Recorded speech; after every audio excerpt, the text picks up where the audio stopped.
জয় শ্রীকৃষ্ণ। আজকে আমরা ভগবান শ্রীকৃষ্ণের আরেকটি লীলা পুতনাবধ। সেই পুতনাবধের মধ্যে অনেক মাহাত্ম্য আছে। সেই পুতনাবধ যে ভগবান শ্রীকৃষ্ণ করেছেন, যে এই মাহাত্ম্য শ্রবণ করবে তারও শ্রীকৃষ্ণের প্রতি ভক্তি প্রেম এবং যে মনোযোগ দিয়ে প্রায় শ্রবণ করবে, সে অন্তিমে ভগবত ধামে প্রাপ্ত করতে পারবে। এর মাহাত্ম্য অনেক বেশি আছে। সুখদেব গোস্বামী এর মাহাত্ম্য বলেছেন এবং এর শ্রবণের ফল অনেক বেশি। তো আপনারা পুতনাবধ, ভগবান শ্রীকৃষ্ণের পুতনাবধের মাহাত্ম্য শ্রবণ করবেন সবাই। তো আপনারা এই ভিডিওর মধ্যে সবাই শ্রবণ করতে পারবেন, আমরা সবাই মিলে শ্রবণ করব। তো আপনারা পুরো ভিডিওটা শেষ পর্যন্ত দেখবেন। ভগবানের আরেকটা কাহিনী পুতনাবধ। এই দামোদর মাসে পুতনাবধ কাহিনী শ্রবণের মাহাত্ম্য অনেক বেশি আছে। তো আমরা সবাই মিলে এই মাহাত্ম্য শ্রবণ করব। তো আপনারা শেষ পর্যন্ত ভিডিওটা দেখবেন এবং নতুন যারা চ্যানেলটা সাবস্ক্রাইব করে নেবেন এবং শেয়ার করবেন, অন্যরাও দেখতে পারে। তো আমরা এখন পুতনাবধের মাহাত্ম্য শ্রবণ করব, আপনারা শেষ পর্যন্ত ভিডিওটা দেখবেন। পুতনাবধের মাহাত্ম্য শ্রবণ করব এবং উনাকে কেন মাতা স্থান দিয়েছিলেন শ্রীকৃষ্ণ। যদিও শ্রীকৃষ্ণ ছিলেন দেবকী এবং বসুদেবের পুত্র, কংসের অত্যাচারের ফলে বসুদেব শ্রীকৃষ্ণের জন্মোৎসবের আনন্দ উপভোগ করতে পারেননি। কিন্তু শ্রীকৃষ্ণের পালক পিতা নন্দ মহারাজ অত্যন্ত আনন্দের সঙ্গে শ্রীকৃষ্ণের জন্মোৎসব পালন করেছিলেন। পরের দিন ঘোষণা করা হয়েছিল যে যশোদা একটি পুত্র সন্তান হয়েছে। বৈদিক প্রথা অনুসারে নন্দ মহারাজ জন্মোৎসব পালন করার জন্য জ্যোতিষী এবং ব্রাহ্মণদের নিমন্ত্রণ করলেন।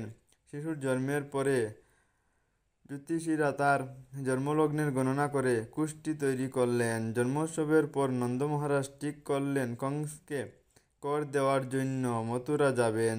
যাবার আগে তিনি সমস্ত সমর্পণ গোপদের ডেকে তার অনুপস্থিতিতে বৃন্দাবনে দেখাশোনা করতে বললেন। নন্দ মহারাজের আগমনের সংবাদ পেয়ে বাসুদেব তার বন্ধুকে অভিনন্দন জানানোর জন্য অধীর হয়ে উঠলেন। তিনি তৎক্ষণাৎ নন্দ মহারাজের সঙ্গে দেখা করতে গেলেন। বাসুদেব যখন নন্দ মহারাজকে দেখলেন তখন তার মনে হলো তিনি যেন নবজীবন লাভ করলেন। আনন্দে উৎফুল্ল হয়ে নন্দ মহারাজ তৎক্ষণাৎ দাঁড়িয়ে উঠে বসুদেবকে আলিঙ্গন করলেন। প্রীতিভরে বসুদেবকে অভ্যর্থনা জানিয়ে তিনি তাকে বসতে দিলেন এবং সেই সময় বসুদেব তার দুই পুত্রের সংবাদ লাভের আশায় উৎকণ্ঠিত হয়ে উঠলেন, যারা নন্দ মহারাজের অজ্ঞাতসারে তার তত্ত্বাবধানে ছিল। উৎকণ্ঠিত বসুদেব তাদের কথা জিজ্ঞাসা করলেন। কৃষ্ণ এবং বলরাম উভয়ই বসুদেবের সন্তান ছিলেন। বলরামকে রোহিণীর গর্ভে স্থানান্তরিত করা হয়। রোহিণী ছিলেন বসুদেবের পত্নী, কিন্তু রোহিণীকে নন্দ মহারাজের তত্ত্বাবধানে রাখা হয় কংসের অত্যাচারের জন্য। বাসুদেব তখন তাকে বললেন, তোমার অনেক বয়স হয়ে গিয়েছিল এবং একটা পুত্র সন্তান লাভ করার জন্য তুমি অত্যন্ত আকুল হয়ে পড়েছিলে, কেননা তোমার কোনো পুত্র ছিল না। তখন ভগবান কৃপায় তুমি এক অপূর্ব সুন্দর পুত্র লাভ করেছ। আমার মনে হয় যে এই ঘটনাটি তোমার পক্ষে অত্যন্ত মঙ্গলজনক। ভাই নন্দ, আমি কংসের কারাগারে বন্দী ছিলাম, কিন্তু এখন আমি মুক্ত হয়েছি। তাই আমার মনে হচ্ছে যেন আমি নবজীবন প্রাপ্ত হয়েছি। তোমাকে আমার দর্শন করার কোনো আশাই আমার ছিল না। বসুদেব জিজ্ঞাসা করলেন, দয়া করে আমাকে বৃন্দাবনবাসীদের সকলের খবর বলো। তোমার অনেক পালিত পশু রয়েছে, তারা সকলে সুখী তো? তারা সকলে যথেষ্ট ঘাস ও জঙ্গল পাচ্ছে তো? যেখানে তুমি আছো সেই জায়গাটা নিরাপদ এবং শান্তিপূর্ণ তো? বাসুদেব এইভাবে প্রশ্ন করলেন কেননা শ্রীকৃষ্ণের নিরাপত্তার ব্যাপারে তিনি অত্যন্ত উদ্বিগ্ন ছিলেন। তিনি জানতেন যে কংস এবং তার অনুচরেরা শ্রীকৃষ্ণকে বধ করবার জন্য সমস্ত অসুর এবং রাক্ষসদের পাঠাচ্ছিল। তারা ইতিমধ্যে স্থির করছিল যে শ্রীকৃষ্ণের জন্মের 10 দিনের মধ্যে যত সমস্ত শিশুর জন্ম হয়েছে তাদের সকলকে হত্যা করতে হবে। বাসুদেব যেহেতু শ্রীকৃষ্ণের নিরাপত্তার জন্য অত্যন্ত উদ্বিগ্ন হয়েছিলেন। সেই কথা শুনে নন্দ মহারাজ বললেন, প্রিয় বসুদেব, আমি জানি যে তুমি অত্যন্ত ব্যথিত হয়েছ, কেননা কংস তোমার এবং দেবকীর সব কয়েকটি সন্তানকেই হত্যা করেছে। যদিও শেষের সন্তানটি ছিল একটি কন্যা, তবুও কংস তাকে হত্যা করতে পারেনি এবং সে স্বর্গলোকে ফিরে গেছে। প্রিয় সখা বসুদেব, তুমি দুঃখিত হও না। আমরা সকলেই অদৃষ্টের দ্বারা পরিচালিত হচ্ছি। সকলেই তার পূর্বকৃত কর্মের ফল ভোগ করছি। যিনি তার কর্মফল সম্বন্ধে অবগত তিনি হচ্ছেন যথার্থ জ্ঞানী। তিনি কখনোই কোনো কিছুতে বিমর্ষ হন না। সুখ ও দুঃখে তিনি সর্বদাই অবিচলিত থাকেন। নন্দ মহারাজ যখন ঘরে ফিরে যাচ্ছিলেন তখন বসুদেবের উপদেশের কথা তার বারবার মনে হতে লাগলো। বসুদেব বলছিলেন সেদিন কোনো উৎপাত হতে পারে। বসুদেব অবশ্যই তার মঙ্গলের জন্য এই উপদেশ দিয়েছিলেন এবং বসুদেবের বচন কখনো অসত্য হওয়ার কথা নয়। তাই বৃত্তচিত্তে তিনি পরমেশ্বর ভগবানকে স্মরণ করতে লাগলেন। বিপদের সময় ভগবানের শরণাপন্ন হওয়া ভক্তের পক্ষে খুবই স্বাভাবিক, কেননা তা তো অন্য কোনো আশ্রয় নেই। কোনো শিশু যখন বিপদে পড়ে তখন সে তার পিতা অথবা মাতা শরণ নেয়, তেমনি ভক্ত সব সময় পরমেশ্বর ভগবানের শরণাগত। তিনি যখন কোনো বিশেষ বিপদের সম্মুখীন হন তখন তিনি বারবার ভগবানের স্মরণ করতে থাকেন। কংসের পুতনা রাক্ষসীকে প্রেরণ। কংস তার আসরিক মন্ত্রীদের সঙ্গে পরামর্শ করার পর পুতনা নামক এক রাক্ষসীকে শহরে, গ্রামে এবং গোচারণ ভূমিতে সমস্ত শিশুদের হত্যা করতে নির্দেশ দিল। যেখানে ভগবানের নাম সংকীর্তন হয় না সেখানেই কেবল এই সমস্ত মায়াবী রাক্ষসীরা তাদের জাদুর প্রভাব বিস্তার করতে পারে। শাস্ত্রে বলা হয়েছে যেখানে হেলাবরেও ভগবানের নাম কীর্তিত হয়, ভূত প্রেত পিশাচেরা উৎপাত এবং নানা রকমের দুর্যোগ সেখান থেকে তৎক্ষণাৎ বিদূরিত হয়ে যায়। আর সেখানে একান্তিকভাবে নিষ্ঠা ভরে ভগবানের শ্রীকৃষ্ণের নাম কীর্তন হয় সেখানকার তা কথাই নেই, বিশেষ করে বৃন্দাবনে যেখানে পরমেশ্বর ভগবান স্বয়ং উপস্থিত ছিলেন। তাই নন্দ মহারাজের এই আশঙ্কা কেবল শ্রীকৃষ্ণের প্রতি তার স্নেহের প্রকাশ। প্রকৃতপক্ষে পুতনা যত শক্তিশালী হোক না কেন তার থেকে ভয় পাওয়ার কিছুই ছিল না। এই ধরনের পিশাচীদের বলা হয় কেচরি, অর্থাৎ তারা আকাশে উড়তে পারে। এই ধরনের পিশাচী বিদ্যা ভারতে উত্তর পশ্চিম প্রদেশে কোনো কোনো গহন প্রদেশে আজও কিছু স্ত্রীলোক চর্চা করে থাকে। তারা উপড়ে ফেলা গাছের ডালে করে এক জায়গা থেকে আরও এক জায়গাতে যেতে পারে। পুতনা সেই বিদ্যা জানত, সেই জন্য তাকে শ্রীমদ্ভাগবতে কেচরি বলে বর্ণনা করা হয়েছে। অনুমতি না নিয়েই পুতনা গোকুলে নন্দ মহারাজের গৃহে প্রবেশ করে। এক অতি রূপবতী রমণী রূপ ধারণ করে সে যশোদা মায়ের ঘরে প্রবেশ করলো। পাপিনী পুতনা নানা রকম জাদুবিদ্যা জানত। সেই জাদুবিদ্যার প্রভাবে সে কি অপূর্ব সুন্দরী যুবতীর বেশ ধারণ করলো। তার উন্নত নিতম্ব, নিটুল কুচযুগল, কানে দুল এবং কেশপাশে ফুলমালায় বিভূষিতা হয়ে সে এক অপূর্ব সুন্দর রূপ ধারণ করল। তার কীর্ণ কটিতট তাকে বিশেষভাবে সৌন্দর্যমণ্ডিত করে তুলছিল। মৃদু হাস্য ভ্রুভঙ্গি করে সে সকলের দিকে তাকাতে লাগলো এবং সমস্ত ব্রজবাসীরাই তার রূপে মোহিত হলো। সরল গোপিকারা মনে করল যে পদ্মফুল হাতে স্বয়ং লক্ষ্মীদেবী যেন বৃন্দাবনে এসে উপস্থিত হয়েছেন। তাদের মনে হলো লক্ষ্মীদেবী যেন তার প্রতি শ্রীকৃষ্ণের দর্শন করতে এসেছেন।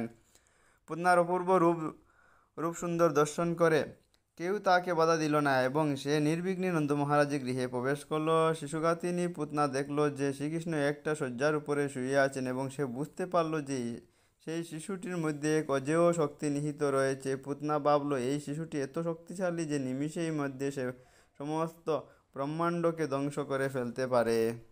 পুতনা এই চিন্তাধারা অত্যন্ত তাৎপর্যপূর্ণ। পরমেশ্বর ভগবান শ্রীকৃষ্ণ সকলের হৃদয়ে বিরাজ করেছেন। ভগবদ্গীতায় বলা হয়েছে যে তিনি স্মৃতি, জ্ঞান এবং বুদ্ধি দান করেন, আবার তিনি তা অপহরণ করে নেন। পুতনা বুঝতে পেরেছিল যে নন্দ মহারাজের গৃহে সে যে শিশুটিকে দর্শন করেছিল তিনি হচ্ছেন স্বয়ং পরমেশ্বর ভগবান। যদিও তিনি একটি শিশুরূপ পরিগ্রহ করে পালঙ্কের উপর শুয়ে আছে, কিন্তু তা বলে তিনি শক্তিহীন নন। জড়বাদীদের যে ধারণা যোগ, তপস্যা ইত্যাদি করে কোনো জীবই কখনো ভগবান হতে পারে না। ভগবান সর্ব অবস্থাতেই ভগবান। শিশুরূপেও শ্রীকৃষ্ণ পূর্ণ বিকশিত নব যৌবন সম্পূর্ণ শ্রীকৃষ্ণের মতোই সর্বশক্তিমান। মায়াবাদী মতবাদ অনুসারে জীব পূর্বে ভগবান ছিল কিন্তু এখন মায়ার দ্বারা প্রভাবিত হয়ে পড়েছে, তাই তারা বলে যে বর্তমান তারা ভগবান নন।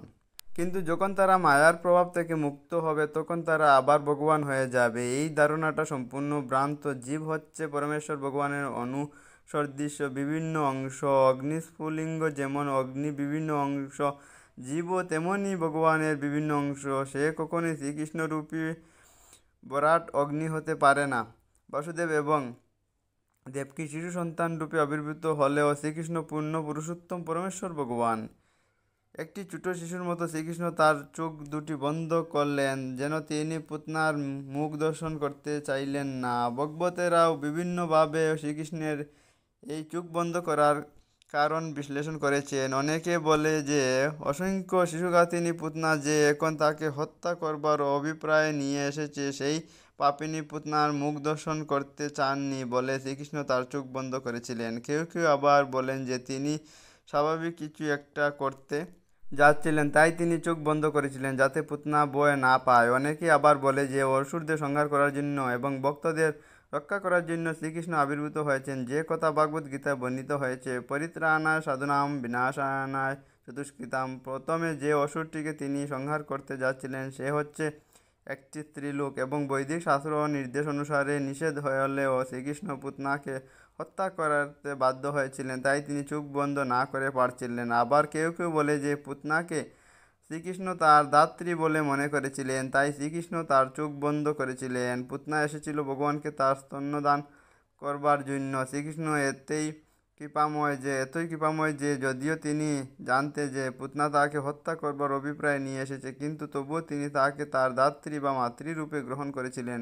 বৈদিক নির্দেশ অনুসারে মাতা 7 প্রকারের গর্ভধারিণী: মাতা, গুরুপত্নী, রানী, ব্রাহ্মণ পত্নী, গাভী, দাত্রী এবং ধরিত্রী। পুতনা যেহেতু শ্রীকৃষ্ণকে কুলে নিয়ে তাকে তার বুকের দুধ পান করার জন্য স্তন্যদান করেছিল, তাই শ্রীকৃষ্ণ তাকে মাতৃরূপে গ্রহণ করেছিলেন। এটাও তার চোখ বন্ধ করার আরেকটা কারণ, কেননা তিনি তার দাত্রী মাতাকে সংহার করতে যাচ্ছিলেন, কিন্তু তাই এই দাত্রী মাতাকে সংহার তার গর্ভধারিণী মাতা বা লালন পালনকারী মতো যশোদার প্রতি তার ভালোবাসা থেকে ভিন্ন নয়। বৈদিক শাস্ত্র থেকে আমরা জানতে পারি যে শ্রীকৃষ্ণ পুতনাকে মাতৃরূপে গ্রহণ করেছিলেন এবং মা যশোদার মতো বাৎসল্য রসে তার প্রতি অনুরক্ত হওয়ার সৌভাগ্য দান করেছিলেন। পুতনাকে তিনি জড় জগতের বন্ধন থেকে মুক্তি দান করেছিলেন। পুতনা শ্রীকৃষ্ণকে যখন কুলে নিয়েছিলেন তখন তিনি জানতে পারতেন না যে শ্রীকৃষ্ণ স্বয়ং মৃত্যুরূপে তার কুলে আছে এবং তিনি মৃত্যুকে কুলে নিয়েছেন।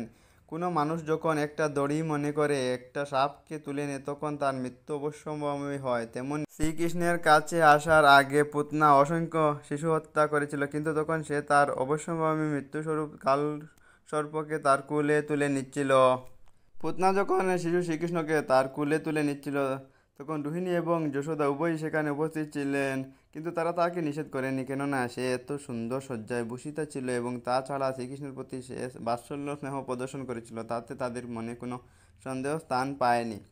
তারা বুঝতে পারেনি যে সে একটা সুন্দর কাপে ঢাকা তলোয়ার। পুতনা তার স্তনে অতি তীব্র বিষ লাগিয়ে এসেছিল এবং শিশু শ্রীকৃষ্ণকে কুলে নিয়েই সে তৎক্ষণাৎ তাকে তার স্তন দান করলো, যাতে সেই স্তন্য পান করার মাত্রই তার মৃত্যু হয়। শ্রীকৃষ্ণ ক্রুদ্ধভাবে তৎক্ষণাৎ সেই স্তন করে দুগ্ধরূপী বিষের সঙ্গে সেই রাক্ষসীর প্রাণবায়ুও শোষণ করে নিল।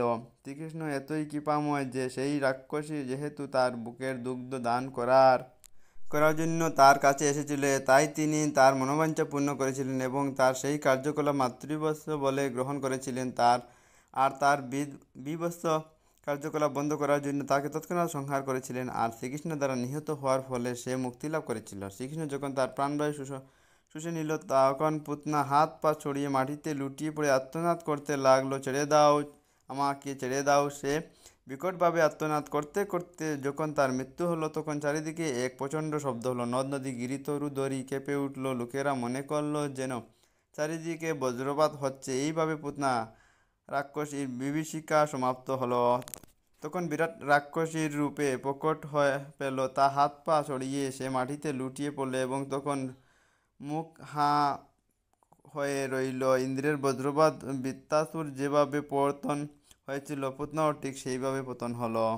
তার মাথার লম্বা চুল সারা শরীরে ছড়িয়ে রইল। তার বিশাল শরীরের পতনের ফলে 6 ক্রোশ জায়গা জুড়ে সমস্ত গাছপালা বিধ্বস্ত হয়ে গিয়েছিল। তার সেই অতি বিশাল শরীর দেখে সকলেই বিস্ময়াভিভূত হয়ে পড়েছিল। তার মুখে দাঁতগুলি ছিল লাঙ্গলের ফলার মতো তীক্ষ্ণ, নাসারন্ধ্র পর্বতগহ্বরের মতো গভীর, তার স্তনদ্বয় গিরিশিখর চ্যুত শিলাখণ্ডের মতো গভীর, আর কেশরাশি বিক্ষিপ্ত, এবং তাম্রবর্ণ চোখ দুটি অন্ধকূপের মতো গভীর, জঙ্ঘাদয় নদী দুটি তটের মতো, তার হাত দুটি সেতুর মতো এবং তার উদর জলশূন্য হ্রদের মতো হচ্ছিল। তার পতনের ভীষণ শব্দ গোপ এবং গোপীদের কর্ণ বিদীর্ণ হলে এবং প্রচণ্ডভাবে হৃৎকম্প হতে লাগলো। গোপিকারা যখন দেখলেন যে শিশুটি শ্রীকৃষ্ণের নির্ভয়ে সেই মিতা রাক্ষসীর বক্ষস্থলে খেলা করছে, তখন শীঘ্রই তারা তাকে সেখান থেকে তুলে নিল। মা যশোদা, রোহিণী এবং অন্যান্য বয়স্ক গোপিকারা তৎক্ষণাৎ সব রকমের বিঘ্ন থেকে শিশু শ্রীকৃষ্ণকে রক্ষা করার জন্য গোপুচ্ছ ভ্রমণ অর্থাৎ গরুর লেজ ধরে নিকটস্থ পর্বত প্রদক্ষিণা করালেন। গোমূত্র এবং গোধূলি দ্বারা শিশুকে স্নান করালেন এবং গোময় দিয়ে তার দ্বাদশ অঙ্গে তিলক দিলেন, যাতে ভবিষ্যতে তার আর কোনো অমঙ্গল না হয়। এর থেকে আমরা বুঝতে পারি মানব সমাজের গাভী কত প্রয়োজনীয়। শ্রীকৃষ্ণের দিব্য শরীরের কোনো প্রদক্ষিণা রক্ষার প্রয়োজন হয় না, কিন্তু গাভীর উপযোগিতা এবং প্রয়োজনীয়তা সম্বন্ধে আমাদের শিক্ষা দেওয়ার জন্য ভগবান গোমূত্র এবং গোধূলিতে স্নান হলেন এবং অঙ্গে গোময় লেপন করলেন। এই পবিত্র সংস্কারের পর মা যশোদা এবং রোহিণী নেতৃত্বে গোপিকারা শ্রীকৃষ্ণের শরীরের সব রকমের বিঘ্ন থেকে রক্ষা করার জন্য ভগবানের দ্বাদশ নাম উচ্চারণ করলেন। তারা তাদের হাত এবং পা ধুয়ে 3 বার আচমন করলেন, যেটি হচ্ছে মন্ত্র উচ্চারণের পূর্বে বিধি। তারা উচ্চারণ করলেন, মণিদান তোমার জানুদয় রক্ষা করুন, যজ্ঞ তোমার উরুদয় রক্ষা করুন, অচ্যুত তোমার কটিতট রক্ষা করুন, হয়গ্রীব তোমার জঠরদেশ রক্ষা করুন, কেশব তোমার হৃদয় রক্ষা করুন, বিষ্ণু তোমার বাহুযুগল রক্ষা করুন, ঈশ্বর তোমার মস্তক রক্ষা করুন, চক্রধর তোমার সম্মুখ ভাগ রক্ষা করুন, গদাধর তোমার পশ্চাৎভাগ রক্ষা করুন, ধনুর্ধারী মধুসূদন তোমার দৃষ্টিশক্তি রক্ষা করুন, শঙ্খধারী তোমার বাম পার্শ্ব রক্ষা করুন, উপেন্দ্র তোমার উপরিভাগ রক্ষা করুন, তক্কভূতলে তোমাকে রক্ষা করুন, হলধর তোমাকে চতুর্দিক থেকে রক্ষা করুন, হয় ঋষিকেশ তোমার ইন্দ্রিয় সকল রক্ষা করুন, নারায়ণ তোমার প্রাণবায়ু রক্ষা করুন এবং শ্বেতদ্বীপাধিপতি নারায়ণ তোমার চিত্তকে রক্ষা করুন এবং যুগেশ্বর তোমার মনকে রক্ষা করুন, কৃষ্ণগর্ভ তোমার বুদ্ধি রক্ষা করুন এবং পরমেশ্বর তোমার আত্মাকে রক্ষা করুন এবং তুমি যখন ঘুমিয়ে থাকো তখন মাধব তোমাকে রক্ষা করুন, গমনকালে বৈকুণ্ঠ তোমাকে পতন থেকে রক্ষা করুন, উপবেশনকালে শ্রীপতি তোমাকে রক্ষা করুন এবং ভোজন সময়ে যজ্ঞেশ্বর তোমাকে রক্ষা করুন। এইভাবে মা যশোদা শ্রীকৃষ্ণের বিভিন্ন অঙ্গ রক্ষা করার জন্য বিষ্ণুর বিভিন্ন নাম কীর্তন করতে লাগলেন। মা যশোদা স্থির বিশ্বাস ছিল যে ডাকিনী, জাতুদানী, কুষ্মাণ্ডা, যক্ষ, রাক্ষস, বিনায়ক, কুটরা, রেবতী, জ্যেষ্ঠা, পুতনা, মাতৃকা, উন্মাদ প্রভৃতি ভূত প্রেত পিশাচিনী প্রভাব থেকে শ্রীকৃষ্ণকে রক্ষা করতে হবে। এদের প্রভাবে মানুষ তাদের অস্তিত্বের কথা ভুলে যায়। কখনো এরা স্বপ্নেও মহা উৎপাত সৃষ্টি করে, কখনো এরা বিদ্যা স্ত্রীলোকের রূপে এসে শিশুদের রক্তপান করে, কিন্তু যেখানে ভগবানের নাম কীর্তন হয় সেখানে তারা থাকতে পারে না। গাভী এবং ভগবানের নামের মাহাত্ম্য এবং বৈদিক নির্দেশ সম্বন্ধে মা যশোদা পূর্ণ বিশ্বাস ছিল এবং তিনি তার শিশুপুত্র শ্রীকৃষ্ণকে রক্ষা করার জন্য সম্পূর্ণভাবে গাভীর উপর নির্ভর করেছিলেন এবং বিষ্ণু নামের আশ্রয় গ্রহণ করেছিলেন।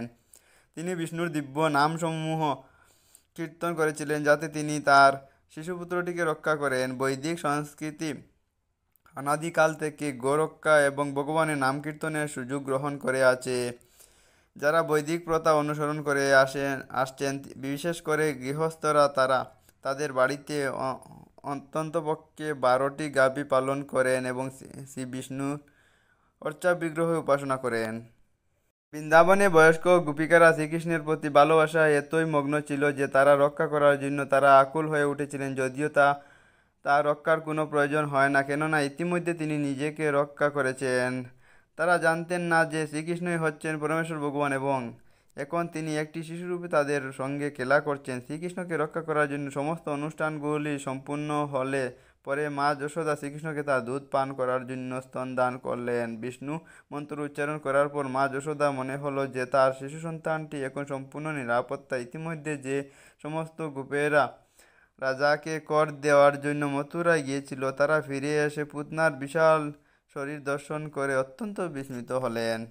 নন্দ মহারাজ বাসুদেবের ভবিষ্যৎবাণীর কথা স্মরণ করলেন এবং ভাবলেন তিনি নিশ্চয়ই একজন মহান ঋষি এবং যোগী। তা না হলে কিভাবে তিনি মথুরায় থেকে বজ্রের এই উৎপাতের কথা বলতে পারলেন। তারপর ব্রজবাসীরা সেই রাক্ষসীর দেহ কুঠার দিয়ে টুকরো করে কেটে পৃথক পৃথকভাবে দগ্ধ করলেন। তখন সুগন্ধযুক্ত ধূম্র উদ্গীরণ হচ্ছিল। এর থেকে বোঝা যায় যে পুতনার তার সমস্ত পাপ থেকে মুক্ত হয়ে দিব্য শরীর লাভ করেছিল। পরমেশ্বর ভগবান যে পরম মঙ্গলময় তা এর থেকে বোঝা যায়। পুতনা এসেছিল শ্রীকৃষ্ণকে হত্যা করবার জন্য, কিন্তু যেহেতু শ্রীকৃষ্ণ পুতনার স্তন পান করেছিলেন তাই পুতনা তার সমস্ত পাপ থেকে মুক্ত হয়েছিল এবং তার মৃতদেহটিও দিব্য ভাব লাভ করেছিল। তার একমাত্র কাজ ছিল শিশু হত্যা করা। সে ছিল রক্ত পায়নি, কিন্তু শ্রীকৃষ্ণের প্রতি বিদ্বেষযুক্ত হওয়ার সত্ত্বেও সে মুক্তি লাভ করেছিল, কেননা সে শ্রীকৃষ্ণকে তার স্তন দান করেছিল। সুতরাং যারা বিশ্বাস ও ভক্তি সহকারে পিতা ও মাতার মতো বাৎসল্য রসে ভগবানকে স্নেহ করেন তারা যে কত ভাগ্যশালী তা আমরা সহজেই অনুমান করতে পারি। শুদ্ধ ভক্ত সর্বদাই গভীর স্নেহ ও ভালোবাসা সহকারে শ্রীকৃষ্ণকে সেবা করেন, কেননা তিনি জানেন যে শ্রীকৃষ্ণ হচ্ছেন পরমেশ্বর ভগবান, তিনি হচ্ছেন সমস্ত জীবের পরমাত্মা। তাই বলা হয় যে কেউ যদি ভগবানের সেবা অল্প একটু প্রয়াসও করে তাহলেও তার যে লাভ হয় তা কল্পান্তরেও অতীত। সেই সম্বন্ধে ভগবদ্গীতায় বলা হয়েছে স্বল্পম্পস্য ধর্মস্য ত্রায়তে মহৎ বয়াত, অর্থাৎ অল্প একটু ভগবত সেবা আমাদের মহাভয় থেকে রক্ষা করে। ভগবত ভক্তি এতই অপূর্ব যে জ্ঞাতসারে এবং অজ্ঞাতসারে যদি ভগবানের একটু সেবাও আমরা করে থাকি তার ফলে যে মহৎ লাভ হয় তা আমরা কল্পনাও করতে পারি না। একটা গাছের ফুল যদিও আমরা শ্রীকৃষ্ণের পূজায় অর্পণ করি তাহলে সেই গাছটিও প্রকৃত কল্যাণ সাধিত হয়। এইভাবে শ্রীকৃষ্ণের পূজায় যখন ফুল অর্পণ করা হয় তখন সে সমস্ত গাছগুলিতে সেই ফলগুলি ধরেছিল। অজ্ঞাত সারে তারাও স্বীকৃতি অর্জন করে, তাই অর্চনের প্রভাব সকলের মঙ্গল হয়। শ্রীকৃষ্ণ ব্রহ্মা শিব আদি মহান দেবতারাও উপাস্য। আর পুতনা এতই সৌভাগ্যশালী ছিল যে তার কুড়ে তিনি একটি শিশুরূপে খেলা করছিলেন।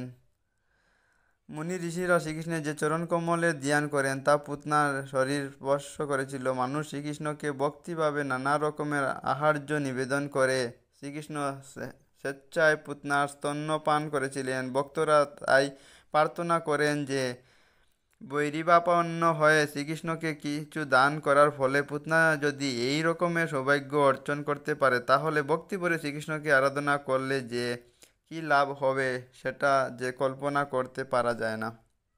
তাই শ্রীকৃষ্ণের প্রতি অহেতুকিক ভক্তিযুক্তি হওয়া উচিত। যদিও পুতনা ছিল রাক্ষসী তবুও সে পরমেশ্বর ভগবানের মাতৃপদ প্রাপ্ত হয়েছিল। এর থেকে বোঝা যায় যে সমস্ত গোপিকারা এবং গাভীরা শ্রীকৃষ্ণকে দুগ্ধ দান করেছিল তারা অবশ্যই অপ্রাকৃত জগতে প্রবিষ্ট হয়েছিল। মুক্তি থেকে শুরু করে আমাদের ইন্দ্রিয়গ্রাহ্য যা কিছু শ্রীকৃষ্ণ যে কাউকে দান করতে পারেন। তাই শ্রীকৃষ্ণ যখন পুতনার স্তন্যপান করলেন তখন পুতনার মুক্তি সম্বন্ধে কোনো সন্দেহ থাকতে পারে না। তাই শ্রীকৃষ্ণের প্রতি অত্যন্ত অনুরক্ত গোপিকারা যে মুক্তি লাভ করেছিল সেই সম্বন্ধে সন্দেহ কি? যে সমস্ত গোপিকা এবং গাভীর প্রীতি ও স্নেহ সহকারে শ্রীকৃষ্ণের সেবা করেছিলেন তারা সকলেই জড় জগতের ক্লেশদায়ক অবস্থা থেকে মুক্ত হয়েছিল। পুতনার চিতার আগুনের ধোঁয়ায় সুগন্ধ অগ্রহণ করে ব্রজবাসীরা বিস্ময়ান্বিত হয়ে একে অপরকে জিজ্ঞাসা করতে লাগলেন সেই সৌরভ কোথা থেকে আসছে। অবশেষে তারা বুঝতে পারলেন যে এই সুবাস পুতনার দগ্ধ শরীর থেকে আসছে। তারা সকলে শ্রীকৃষ্ণকে প্রাণের থেকে অধিক ভালোবাসতেন, তাই পুতনাবধের পর তারা শ্রীকৃষ্ণকে অশেষ আশীর্বাদ করলেন। পুতনাকে জ্বালাবার পর নন্দ মহারাজ ঘরে ফিরে এলেন এবং শিশু শ্রীকৃষ্ণকে তার কুলে বসিয়ে পুনঃ পুনঃ তার মস্তক গ্রহণ করতে লাগলেন। এইভাবে তিনি শ্রীকৃষ্ণকে সুরক্ষা সম্বন্ধে আশ্বস্ত হলেন।